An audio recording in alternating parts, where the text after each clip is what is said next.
Hi, third grade. Welcome back. Today we're going to start painting our doors and windows. Before we begin, I wanted to start with a turn and talk. But before we do the turn and talk, I really want you to deeply think about this because this will be kind of what I'm grading you on in this project. What I want you to think about is how your building will reflect what you like. So think about how your building is going to reflect you. So maybe you're really colorful like me and you're going to do a rainbow building. I don't know. Maybe your building has a not so happy purpose. Maybe it's a cemetery. Maybe it needs to be grays and blues and blacks. Go ahead and talk to a friend. How is your building going to express either what you like or how you feel? We've talked about so much this project about architecture, buildings, thinking about how people use buildings, and how architects wish to create art through the spaces that we use. Take a look at this building. This building is the Taj Mahal. This is in India. When I saw this building, I thought it was so beautiful. I see bricks, these really bright colors, beautiful gardens and water. But my question was, what is it? I have no idea what this is. So what I'm going to have y'all do is I want y'all to think, what do you think this building is for? How do you think the people used it? Let's take some guesses. Let's call on 3 people to guess what this building is for.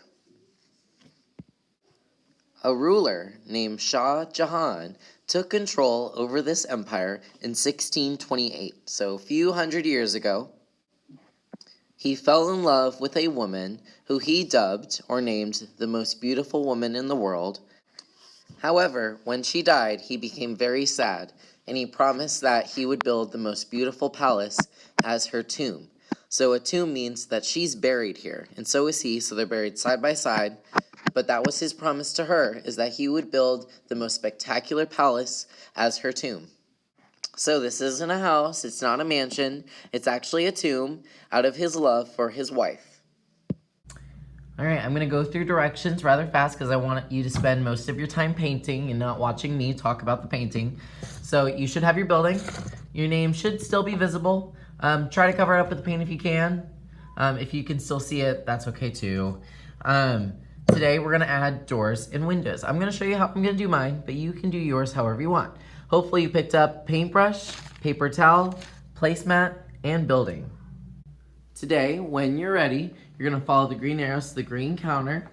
At first, I'm going to go ahead and find the color that you need for you, and then you're going to pour it yourself. So the first time I'll do it for you. Second time, you got to do it on your own. Each person gets one palette. You take the color that you need. I'm going to start off with this blue. I'm going to do all my windows. And then I'm going to come back later and get this black. Try using one color at a time. How many colors at a time? If you need to do something with multiple colors, let me know.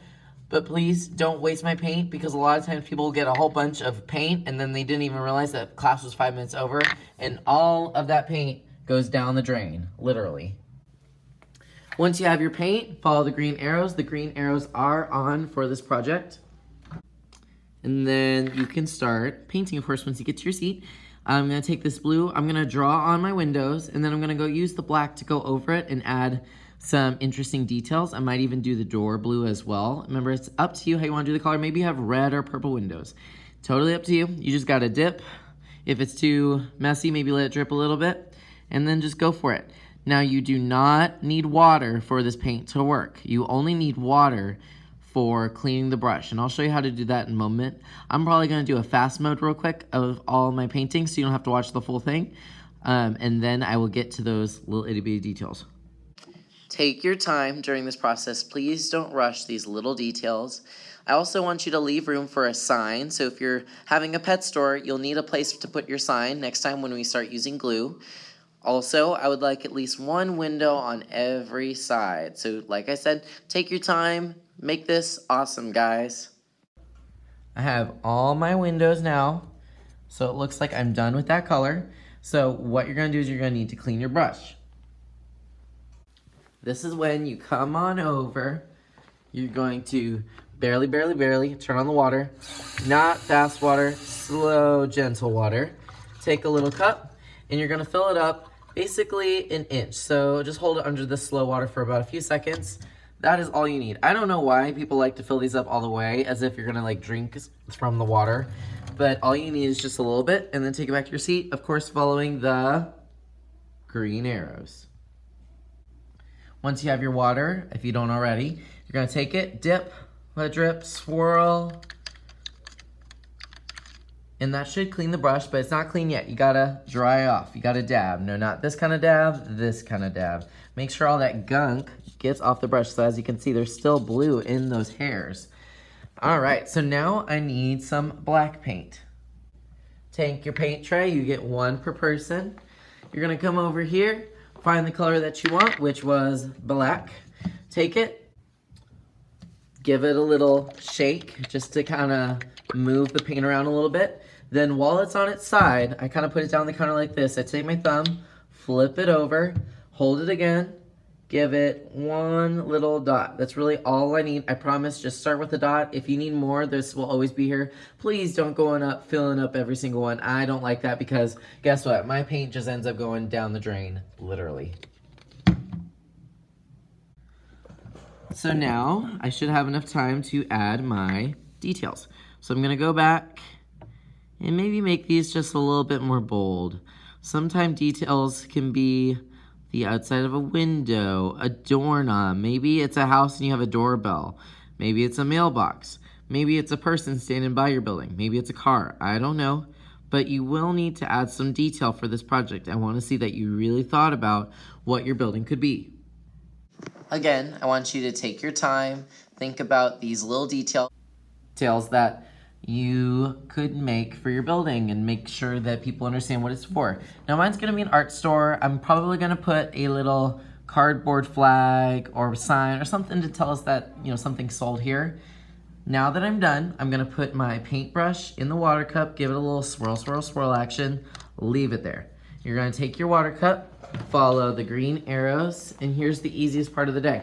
All you do is just put it in the sink with the rest of them, and you leave it. My next class will figure it out for you. Next, you're gonna take your building, if you can. Some of you are painting all over today, and if you can't do this, that's fine. You can keep it on the placemat. I would prefer that you leave the placemat on the table. Take your building, follow the green arrows, and put it on the back counter. If for some reason you can't pick it up because there's paint all over it, just use your placemat as a little tray and put it over here. That's fine. But I would prefer the placemat on your table so that we can clean it. Use your paper towel to clean up any mess on the table before we use the wet wipe. Just save yourself some time. Throw away the paper towel. And now is the most important part of class. You need to clean your paint tray. This is something you're doing for yourself. So there's 2 sinks. One person can be at each sink for cleaning their tray. This is so easy, guys. I don't know why I see people spend so much time cleaning their trays. It literally only takes seconds. So I'm not gonna have you count for me. All right, I'm gonna turn on the water. Not fast water, I'm gonna go very slow water. I'm gonna put my tray underneath. Now count with me. 1, 2, 3, 4, 5, 6, 7, 8, 9, 10, 11, 12, 13, 14, 15, 16, 17. It took me 17 seconds to clean my paint tray. I took the big brush, you'll find 2 of them, one for each sink, and I'm basically painting away the paint with water. Once all the spots are gone, you're gonna leave this here face up. Do not stack these. I get real mad when they get stacked because that's how mold happens in bacteria. You're just gonna take it, put it face up, and let me show you what I did. On the counter like this. Do not stack them. Repeat after me. Do not stack them. Very good. And of course, turn off the water, leave this big old brush behind, and it's time for you to clean your table. Next up, you're gonna take the wet wipe.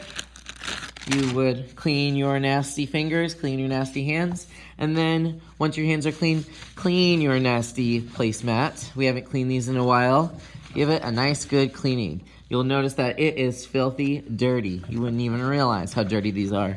Even though they're plastic and they're meant to last forever, we need to keep them clean a little bit. Then of course throw it away. And then if you could, please stack your placemats in a pile back here, unless your placemat is under your building. Alrighty guys, I hope you have a great day. If you're done early, you can choose a new activity. Bye-bye.